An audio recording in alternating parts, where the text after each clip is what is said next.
بسم الله الرحمن الرحيم، وبنا السعين، والصلاة والسلام على أشرف المرسلين سيدنا محمد وعلى آله وأصحابه أجمعين. صلوا بنا على النبي كده. إن شاء الله جبت فول أخضر كان حصى، قشرته قشرته كده تقشير، وقمت مقشراه وحايشه القشرة اللي فوق اللي زي دي كده. أنا موريها لكم اهيت، وإن شاء الله هنعملها معاكم بصارة. أول حاجة إن شاء الله هقوم جايبة عليها شوية مية. بسم الله توكلت على الله.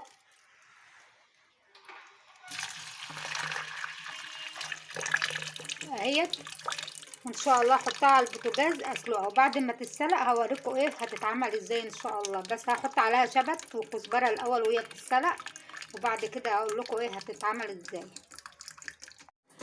ادي بقى تعالوا معانا بقى. دي بقى البصاره اهيت اهو، فول اخضر وشبت وكزبره، ومعاها توم، وحطيت لها بهاراتها زي فلفل كمون، وقمت سايباها تتسوى بتاعتها، والملح برضو حطيت لها شويه ملح وسبتها بقى تتسوى. وبعد كده بقى هتيجي معانا في حاجه ماشي اوكي. وبعد كده كنت الاول كنت عامله اللهم صل على النبي وجمال، وكنت عامله محشي ومرضتش بقى. انا كنت عامله لكم طريقه المحشي، عملت محشي وكان جه اهو. اتغازي واتفلقي، اتغازي مني. بتقولي بتجيبي وقت منين؟ عطياني العين قد كده مش عارفه اعدلي. عامله محشي اهوت، وهعمل لكم بصاره فراخ ولحم. فرخه. والله جايه لنا شحاته، والله جايه لي شحاته، مانيش هكذب عليكم.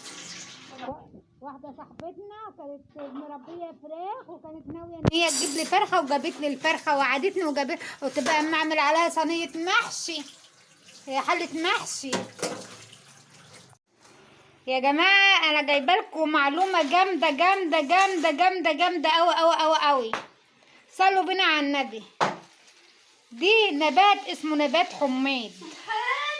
سبحان الله ولا اله الا الله. ده كده بيطلع مع البرسيم، بيطلع مع فول، بيطلع مع اي حاجه، يعني بيطلع على الجسور بمعنى اصح.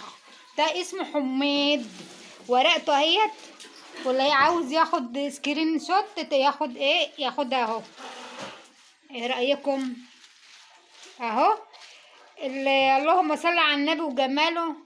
يا رب كده اشفينا وعافينا يا رب من اي وجيعه بتشتكوا بها، وان شاء الله يجي رمضان ان ربنا يشفيكم ويعافيكم.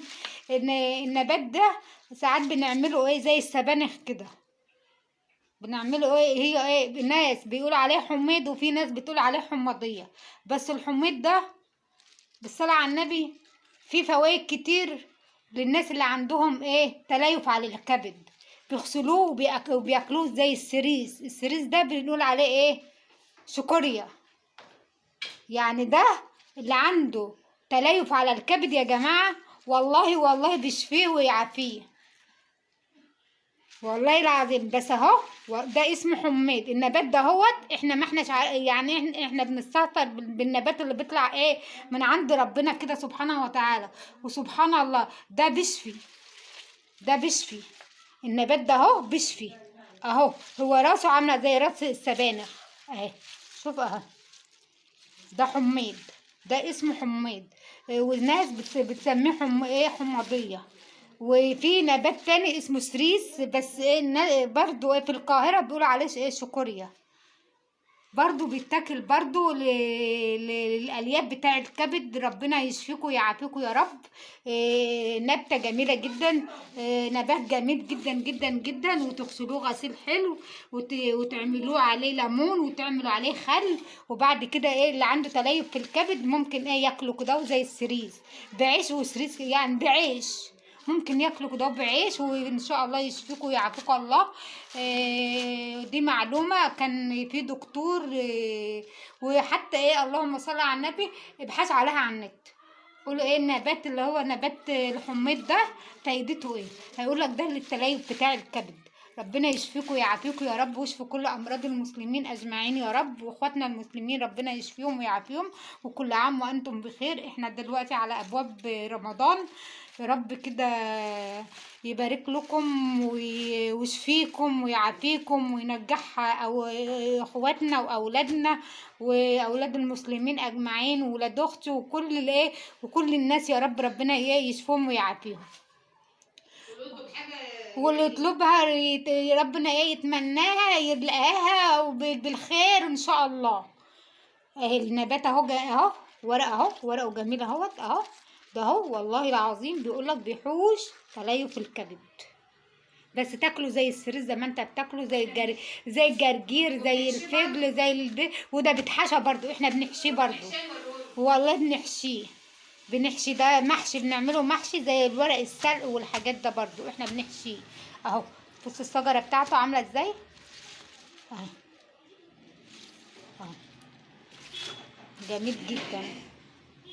وخليكم معايا ان شاء الله.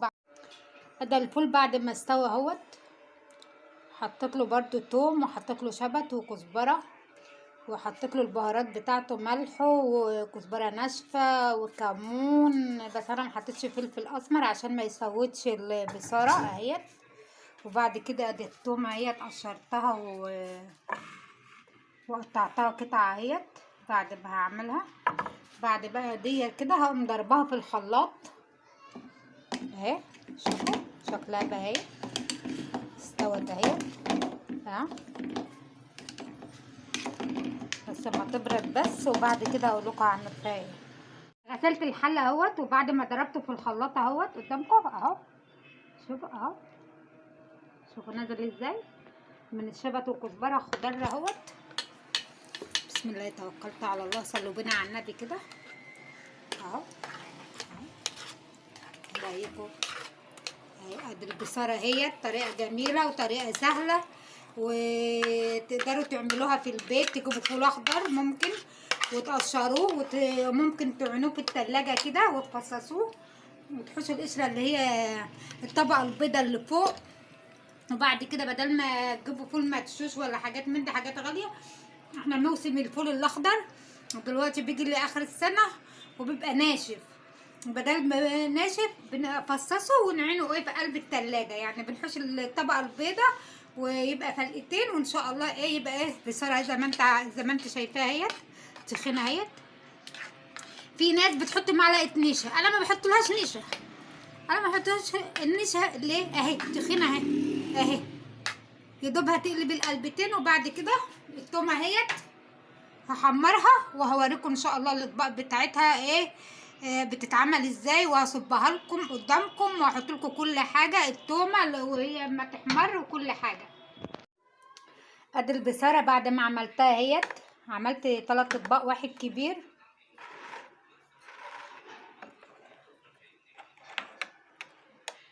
اهمت، وعملت الطشه بتاعتها التومه اهيت. ايه الحلاوه دي طعمها جميل. بعد كده هحط شبت وكزبره